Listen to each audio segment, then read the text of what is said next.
đâu thế một cái gì cái sự mẹ của bạn các bạn đặc biệt hơn cái sự mẹ của bạn nào cho cô ta thầm bị đấy kìa con sao mà cái gì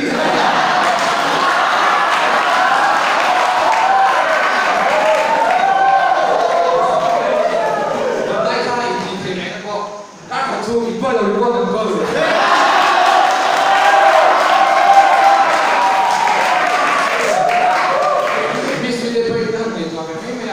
anh này cũng đã nó bảo ra tôi nó nổ như cái điện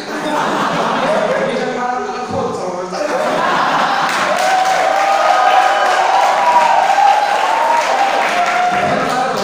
sáng thì sống đi ra chắc đi nó khôn thuộc là hay quá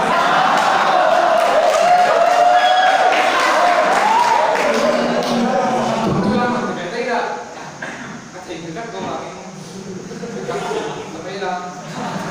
anh ấy có em chân thật rồi là hiểu mà chẳng bị tạt rốt rồi mà thì đã được con cải con nghe nó cả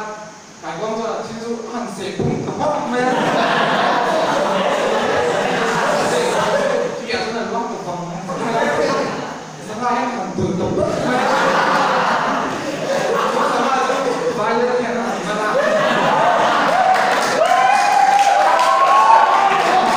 nhưng mà chúng ta ăn hẳn chặt tầm này thôi ăn hẳn gì đâu tôi bảo mê anh thì thu dân sống là đâu vì chúng tôi làm rồi là cho mẹ ăn còn là dân thì mẹ quý vị nữa